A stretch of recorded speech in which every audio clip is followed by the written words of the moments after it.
ৰাজ্য কপাই যোৱা সৰু পথাৰৰ গেলাবিলৰ যিটো মৰেল পুলিচিঙৰ ঘটনা সংঘটিত হৈছিল সেই ঘটনাত জড়িত আৰু এটা অভিযুক্তক আজি পুৱতি নিশা সময়ত গ্ৰেপ্তাৰ কৰা হ'ল নাম হৈছে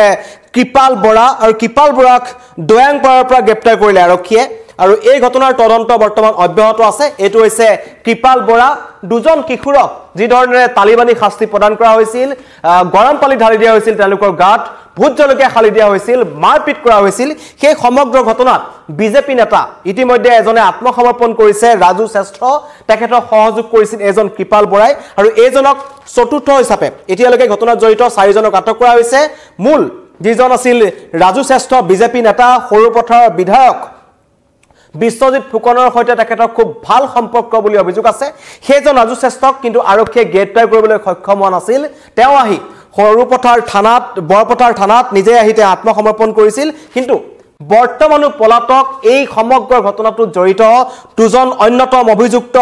এজনৰ নাম হৈছে শশাংক শ্ৰেষ্ঠ আৰু আনজনৰ নাম হৈছে ৰঞ্জিত শ্ৰেষ্ঠ এই তিনিজন ককাই ভাই আছিল আৰু সমগ্ৰ ঘটনাটো তেওঁলোকে বুধবাৰে সংঘটিত কৰিছিল বুধবাৰে যুৱকজনক মাৰপিট কৰিছিল দুই কিশোৰক এটি 15 বছৰীয়া কিশোৰ আৰু এটি 17 বছৰীয়া কিশোৰ তেওঁলোকক চুৰিৰ অপৰাধত তেওঁলোকে খুটাত বান্ধি মাৰপিট কৰিছিল গৰম পানী ঢালি দিছিল সমগ্ৰ ঘটনা শুকুৰবাৰে যেতিয়া সোশ্যাল মিডিয়াত ভাইৰেল হৈছিল সকলোৰে চকু কপালত উঠিছিল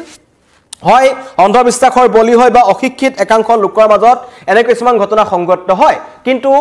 একোটা ডাঙৰ ডাঙৰ দলত থকা ছাত্ৰ সংগঠনত থকা একাংশ নেতাৰ নেতৃত্বত এই মৰেল পুলিচিঙৰ ঘটনাটো সংঘটিত হ'ল এতিয়াও যি পলাই আছে নাম হৈছে শশাংক শ্ৰেষ্ঠ যিজন হৈছে ধনশিৰি মহকুমা আসুৰ সভাপতি আছিল তেখেতক আসুৰ পৰা বৰখাস্ত কৰা হৈছে লগতে গোলাঘাট জিলা আসুৰ সাংগঠনিক সম্পাদকৰ দায়িত্বত আছিল ইমান ডাঙৰ ডাঙৰ দায়িত্বত থকা আসুৰ এজন নেতাৰ নেতৃত্বত এই ধৰণৰ মাৰপিট হৈছিল আৰু লগতে ৰঞ্জিত শ্ৰেষ্ঠ যিজন পলাই আছে এই ৰঞ্জিত শ্ৰেষ্ঠ এজন হৈছে ৰঞ্জিত শ্ৰেষ্ঠ তেখেতো হৈছে এখন স্কুলৰ শাৰীৰিক প্ৰশিক্ষক এজন ট্ৰেইনাৰ আছিল তে ফিটনেছ ট্ৰেইনাৰ আছিল আৰু এই তিনিজন ককাই ভাই বিজেপি নেতা ৰাজু শ্ৰেষ্ঠ লগতে আসুৰ নেতা শশাংক শ্ৰেষ্ঠ আৰু ৰঞ্জিত শ্ৰেষ্ঠ কিন্তু এতিয়াও অতি ৰহস্যজনকভাৱে এই দুজন মুকলি আকাশৰ তলত আছে আৰু শুকুৰবাৰৰ পৰা আজি সোমবাৰ হ'ল শুকুৰবাৰ দিনাখন সৰুপথাৰ থানাত গোচৰ এখন এজাহাৰ দাখিল কৰা হৈছিল আৰু এজাহাৰ ভিত্তিত গোচৰ ৰুজু হৈছিল আৰক্ষীয়ে অতি সোনকালে তেওঁলোকক গ্ৰেপ্তাৰ কৰিবলৈ বুলি ৰাইজে দাবী কৰিছিল কিন্তু বৰপথাৰ আৰক্ষী ব্যৰ্থ হৈছে বৰপথাৰ আৰক্ষীৰ বিৰুদ্ধে অভিযোগ উত্থাপন হৈছে তেওঁলোকে দুখিক বা এতিয়ালৈকে যি মুকলি আকাশৰ তলত আছে শশাংক শ্ৰেষ্ঠ আৰু ৰঞ্জিত শ্ৰেষ্ঠ তেওঁলোকক ৰক্ষণাবেক্ষণ দিয়াৰ গুৰুতৰ অভিযোগ উত্থাপন হৈছে আনকি অন্য লাগে যিজন বিজেপি নেতা ইতিমধ্যে আত্মসমৰ্পণ কৰিছে যাৰ নেতৃত্বত এই মাৰপিটৰ ঘটনাটো সংঘটিত হ'ল ৰাজু শ্ৰেষ্ঠ তেওঁকো কিন্তু বৰপথাৰ আৰক্ষীয়ে গ্ৰেপ্তাৰ কৰিবলৈ সক্ষম হোৱা নাছিল তেওঁ আত্মসমৰ্পণ কৰিছিল তেওঁ আত্মসমৰ্পণ নকৰা হলে হয়তো এতিয়াও মুকলি আকাশৰ তলত থাকিলেহেঁতেন এই তিনিটা অভিযুক্ত গেলাবিলৰ যিটো নাৰকীয় ঘটনা সংঘটিত হ'ল সেই সমগ্ৰ ঘটনাত জড়িত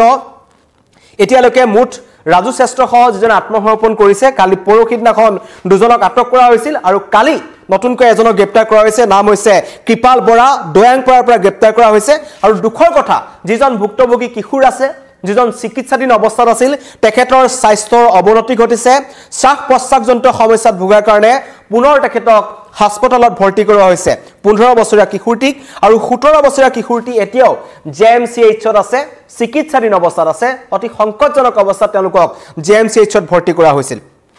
দিনৰ ভাগত চিকিৎসালয়ৰ পৰা স্বগৃহলৈ যাবলৈ দিয়া হৈছিল এই 15 বছৰীয়া কিশোৰটিক কিন্তু নিশা আহাৰ গ্ৰহণ কৰাৰ পাছতেই বুকুত প্ৰচণ্ড বিষ অনুভৱ কৰে কিশোৰটিয়ে আৰু এক্সৰে কৰাৰ পাছত লুমৰ অংশক মৰেল পুলিচিঙৰ ভুক্তভোগী হোৱা কিশোৰটিক উন্নত চিকিৎসাৰ কাৰণে গোলাঘাট চিভিললৈ প্ৰেৰণ কৰা হৈছে আৰু তাতে আছে আৰু পৰৱৰ্তী পৰ্যায়ত তেখেতক জেএমচিএইচ নহলে গুৱাহাটীলৈ প্ৰেৰণ কৰাৰ কথা চিন্তা কৰিছে চিকিৎসকসকলে এয়া হৈছে ভয়ংকৰ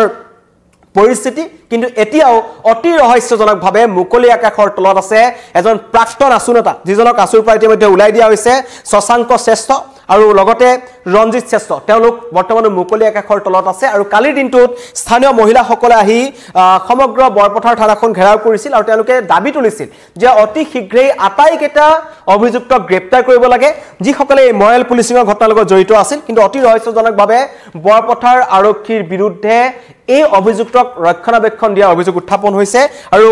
সেই অভিযোগৰ যি মন্তব্য আহিছে আমি আপোনালোকক শুনাব বিচাৰিছো প্ৰশ্ন আহিছে গতিকে যদিও এজন অভিযুক্তক এতিয়ালৈকে মানে নিজে আহি ধৰা দিছে নে আৰক্ষীয়ে গ্ৰেপ্তাৰ কৰিছে সেইটো সময়ত পৰিষ্কাৰ হৈ পৰিব। কিন্তু এতিয়াও দুজন অন্যতম অভিযুক্ত ৰঞ্জিত শ্ৰেষ্ঠ আৰু শশাংক শ্ৰেষ্ঠক আৰক্ষীয়ে গ্ৰেপ্তাৰ কৰিব পৰা নাই। এই ক্ষেত্ৰত আৰক্ষীৰ ভূমিকা কিবা সন্দেহজনক নেকি? যেতিয়া এজন আৰক্ষী বিষয়া ৰাজনৈতিক নেতাৰ প্ৰভাৱত চাপত পৰি থাকে তেতিয়া নিশ্চিতভাৱে আপোনালোকে জানে যে আৰক্ষী বিষয়াজনে সঠিকভাৱে কাম কৰিব নোৱাৰে। গতিকে বৰ্তমানেও দুজন, এজন শশাংক শ্ৰেষ্ঠ আৰু এজন ৰঞ্জিত শ্ৰেষ্ঠ, তেওঁলোকে বৰ্তমানো পলাই আছে। মই এই কথাকেইটা এইটো কাৰণেই কৈছোঁ যে আপোনালোকে দেখিব যে ৰাজু শ্ৰেষ্ঠ ডাঙৰীয়া যি ধৰণে উঠি ৰজা বহি ৰজা হৈছিলে সৰুপথাৰ সমষ্টিৰ, তেওঁৰ নেতৃত্বত যি ধৰণে সৰুপথাৰ সমষ্টিত ইটোৰ পিছত ইটো দুৰ্নীতি চিণ্ডিকেট সংঘটিত হ'বলৈ ধৰিছিলে, আচলতে এইটো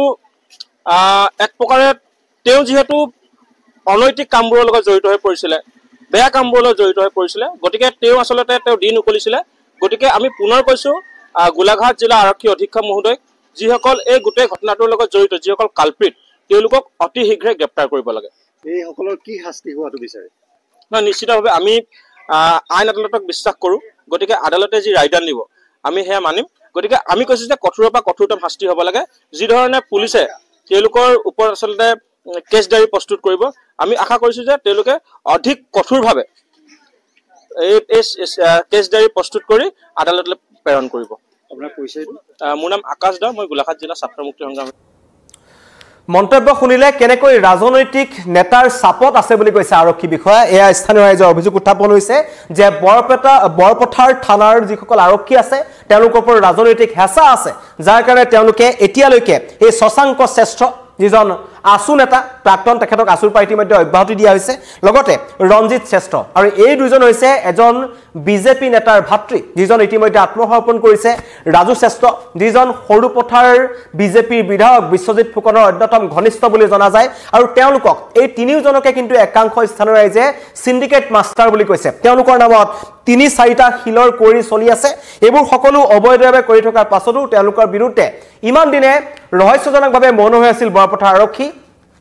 অভিযোগ এটাই যে ৰাজনৈতিক শক্তি আছে, ৰাজনৈতিক বল আছে, যাৰ কাৰণে তেওঁলোকে যি মন যায় তাকেই কৰিব পাৰে। আৰু ৰবৰৰ বাগান আছে, তেওঁলোকৰ বিভিন্ন ধৰণৰ বিজনেছ আছে, লগতে অবৈধভাৱে শিলৰ কুঁৱৰী চলাই আছিল এজন বিজেপি নেতাই, যিজনে ইতিমধ্যে আত্মসমৰ্পণ কৰিছে। কিন্তু তেওঁ আত্মসমৰ্পণ কৰিলেও তেওঁ দুজন ভাতৃ, এজন হৈছে আছু নেতা, তেওঁলোকৰ পৰিয়ালটো তেনেকুৱা, এজন আছিল বিজেপি নেতা, এজন হৈছে আছু নেতা, এজন হৈছে শাৰীৰিক প্ৰশিক্ষক, তেওঁলোকে স্কুলত ফিজিকেল ফিটনেছ ট্ৰেইনাৰ হিচাপে আছে। কিন্তু এতিয়াও দুজন মুকলি আকাশৰ তলত আছে। ক'ত পলাই আছে, ক'ত লুকাই আছে, সেইটো কিন্তু এতিয়ালৈকে বৰপথাৰ আৰক্ষীয়ে উলিয়াব পৰা নাই। শুকুৰবাৰৰ পৰা যথেষ্ট সময় হৈ গ'ল, কিন্তু এতিয়ালৈকে এই দুটা মূল অভিযুক্তক গ্ৰেপ্তাৰ কৰিবলৈ সক্ষম হোৱা নাই। আৰু অতি ৰহস্যজনকভাৱে বিজেপি নেতাজনে দলৰ পৰা যেতিয়া বৰখাস্ত কৰা হ'ল তেতিয়া তেওঁ নিজেই গৈ পেলাই বৰপথাৰ আৰক্ষী থানাত আত্মসমৰ্পণ কৰিছে। মই বাৰে বাৰে কৈছোঁ যে বৰপথাৰ আৰক্ষীয়ে গেলাবিল কাণ্ডত জড়িত এটা অভিযুক্তকো এতিয়ালৈকে নিজে গ্ৰেপ্তাৰ কৰিবলৈ সক্ষম হোৱা নাই। এটা অভিযুক্ত ৰাজু শ্ৰেষ্ঠ, যিটো বিজেপি নেতা আছিল, সেইটোৱে নিজে আত্মসমৰ্পণ কৰিলে। আৰু বৰ্তমানো শশাংক আৰু ৰঞ্জিত মুকলি আকাশৰ তলত আছে। বাকী কাষত থকা সৰু সৰু অপৰাধীক তেওঁলোকে ধৰিছে, দুজনক আটক কৰিছিল, আজি পুনৰ কালি এজনক মৃগাংকৰ বৰা বুলি এজনক আটক কৰিছে। আৰু এটা মন্তব্য আহিছে আমাৰ ওচৰত, আপুনি শুনাব বিচাৰিছোঁ আপোনালোকক। বৰ্তমান আমি গম পোৱা দুজন পলাতক হৈ আছে বুলি গম পাইছোঁ, আৰু ৰাজু শ্ৰেষ্ঠক কৰায়ত্ব কৰিছে বুলি আমাৰ ফালৰ পৰা আমি গম পোৱা হৈছে। সেইটো বিষয়লৈ যদি যিজন আমাৰ বৰপথাৰ থানাৰ অচিয়ে সেইটো দুৰ্ব্যৱহাৰ কৰিছে, তেখেতক আমাৰ এই থানাৰ পৰা নিলম্বিত কৰিবলৈ আমাৰ ফালৰ পৰা আমি অনুৰোধ জনাইছোঁ। ছাত্ৰ সন্থাৰ ফালৰ পৰা আমি ধিক্কাৰ জনাইছোঁ। আৰু লগতে যি ঘটনাত 3জন জড়িত ককাই ভাই, আপোনাৰ ৰাজু শ্ৰেষ্ঠ, শংকৰ শ্ৰেষ্ঠ আৰু ৰঞ্জিত শ্ৰেষ্ঠ, তেখেত তিনিজনক শাসনে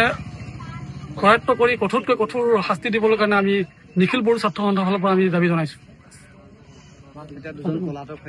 আৰু বৰ্তমান আমি গম পোৱা দুজন পলাতক হৈ আছে বুলি গম পাইছোঁ, আৰু ৰাজু শ্ৰেষ্ঠক কৰায়ত্ব কৰিছে বুলি আমাৰ ফালৰ পৰা আমি গম পোৱা হৈছে। সেইটো বিষয়লৈ যদি যিজন আমাৰ বৰপথাৰ থানাৰ অচিয়ে সেইটো দুৰ্ব্যৱহাৰ কৰিছে, তেখেতক আমাৰ এই থানাৰ পৰা নিলম্বিত কৰিবলৈ আমাৰ ফালৰ পৰা আমি অনুৰোধ জনাইছোঁ। স্থানীয় ৰাইজৰ মন্তব্য শুনিছে, সকলোৱে আৰক্ষীৰ বিৰুদ্ধে ৰক্ষণাবেক্ষণৰ অভিযোগ উত্থাপন কৰিছে আৰু কৈছে এই গোটেই অভিযুক্তকেইটা যি তিনিটা ককাই ভাই, যিকেইজনে এই নাৰকীয় ঘটনাটো সংঘটিত কৰিলে, গেলাবিল কাণ্ড সংঘটিত কৰিলে, 15 বছৰীয়া আৰু 17 বছৰীয়া দুই কিশোৰক চুৰিৰ অপৰাধত হয় তেওঁলোকে চুৰি কৰিব পাৰে তেওঁলোকক নিকটৱৰ্তী আৰক্ষী থানালৈ নিব পাৰিলেহেঁতেন থানালৈ তেওঁলোকে ফোন কৰিব পাৰিলেহেঁতেন কিন্তু কৰা নাছিল তেওঁলোকে যি অমানৱীয় কাণ্ড সংঘটিত কৰিলে যিটো নাৰকীয় কাণ্ড সংঘটিত কৰিলে এটা পোষ্টত বান্ধি তেওঁলোকৰ গাত গৰম পানী ঢালি দিয়া হ'ল ভূত জলকীয়া সানি দিয়া হ'ল লোহাৰে তেওঁলোকক প্ৰহাৰ কৰা হ'ল আৰু সেই ভিডিঅ' যেতিয়া ভাইৰেল হৈছিল সমগ্ৰ ৰাজ্যজুৰি তীব্ৰ প্ৰতিক্ৰিয়াৰ সৃষ্টি হৈছিল আৰু তাৰ পাছত যেতিয়া তদন্ত কৰা হ'ল সমগ্ৰ ঘটনা ওলাল যে এই সমগ্ৰ ঘটনাৰ আঁৰত এজন বিজেপি নেতা আছে নাম হৈছে ৰাজু শ্ৰেষ্ঠ মই বাৰম্বাৰ কৈছো যিজন হৈছে সৰুপথাৰৰ বিজেপি বিধায়ক বিশ্বজিৎ ফুকনৰ অতি ঘনিষ্ঠ আৰু তাৰ সুবাদতে তেওঁ যথেষ্ট তাত তেখেতৰ ব্যৱসায় আছিল বুলি কোৱা হৈছে ৰবৰ বাগান আছিল বুলি কোৱা হৈছে আৰু কৈছে যে সিন্ডিকেটৰ মাস্টাৰ আছিল আৰু তিনিজন ককাই ভাই সিন্ডিকেটৰ মাস্টাৰ এওঁলোকে হিলৰ কৰি চলাই আছে 3-4টাতকৈ অধিক হিলৰ কৰি তিনিজনৰ নামত আছে কিন্তু অতি ৰহস্যজনকভাৱে সেইবোৰৰ তদন্ত হয় নে নহয় সেয়া পিছৰ কথা কিন্তু শুকুৰবাৰে এজাহাৰ দিয়াৰ পাছতো যেতিয়া ভিডিঅ'টো শুকুৰবাৰে ভাইৰেল হোৱাৰ পাছত সমগ্ৰ ৰাইজ যেতিয়া ওলাই আহিল কালিৰ দিনটোত আমি দেখিছিলো ৰাইজে উত্তাল প্ৰতিবাদ সাব্যস্ত কৰিলে ৰাইজৰ প্ৰতিবাদৰ পাছতো অতি ৰহস্যজনকভাৱে এতিয়ালৈকে মই বাতৰি পৰিৱেশন কৰি থকালৈকে বৰপথাৰ আৰক্ষীয়ে নেজানে যে এই শশাংক শ্ৰেষ্ঠ আৰু ৰঞ্জিত শ্ৰেষ্ঠ ক'ত লুকাই আছে এইটো অতি ৰহস্যজনক কথা ৰাইজে অভিযোগ উত্থাপন কৰিছে যে এওঁলোকৰ ওপৰত ৰাজনৈতিক আশীৰ্বাদ আছে ৰাজনৈতিক শক্তিৰে তেওঁলোক বলিয়ান যাৰ কাৰণে তেওঁলোকে বৰ্তমানলৈকে বাছি আছে আৰু তেওঁলোকক এতিয়ালৈকে আৰক্ষীয়ে কৰায়ত্ব কৰিবলৈ সক্ষম হোৱা নাই কিন্তু ৰাজু শ্ৰেষ্ঠই নিজেই আত্মসমৰ্পণ কৰিছে তেখেতক কালি আদালতত হাজিৰ কৰা হৈছিল পৰৱৰ্তী সময়ত তেখেতক ন্যায়িক জিম্মালৈ প্ৰেৰণ কৰা হৈছে আৰু এই ঘটনাই পুনৰবাৰ উদঙাই দিছে যে মৰেল পুলিচিঙৰ যিটো ঘটনা সচৰাচৰ কোৱা হয় যে একাংশ অশিক্ষিত লোক বা একাংশ উদণ্ড যুৱকে বা একাংশ উন্মাদ লোকে এনেবোৰ ঘটনা সংঘটিত কৰে কিন্তু এই ঘটনা সম্পূৰ্ণ পৃথক ঘটনাত এজন বিজেপি নেতা জড়িত আছিল এজন আছু নেতা জড়িত আছিল এজন শিক্ষক জড়িত আছিল তিনিজন যদি ক'বলৈ যাওঁ এজন ৰাজনৈতিক দলৰ নেতা এজন ছাত্ৰ সংগঠনৰ নেতা আৰু এজন শিক্ষকৰ নেতৃত্বত এই বৰ্বৰ আক্ৰমণ হৈছিল আৰু তাক তেওঁলোকক দেখিয়ে একাংশ এই দুজন 15 বছৰীয়া আৰু 17 বছৰীয়া কিশোৰৰ ওপৰত জপিয়াই পৰিছিল কিন্তু ব্যৰ্থতা বুলি ক'ব লাগিব বৰপথাৰ আৰক্ষীৰ এতিয়ালৈকে বৰপথাৰ আৰক্ষীয়ে এই ঘটনাত জড়িত মূল 3টা অভিযুক্তৰ এটাকো কিন্তু তেওঁলোকে নিজে গ্ৰেপ্তাৰ কৰিবলৈ সক্ষম হোৱা নাই বিজেপি নেতা ৰাজু শ্ৰেষ্ঠই নিজে আত্মসমৰ্পণ কৰিলে আৰু বৰ্তমানে পলাতক হৈ আছে শশাংক শ্ৰেষ্ঠ আৰু ৰঞ্জিত শ্ৰেষ্ঠ যদিহে সঁচাকৈ বৰপথাৰ আৰক্ষীয়ে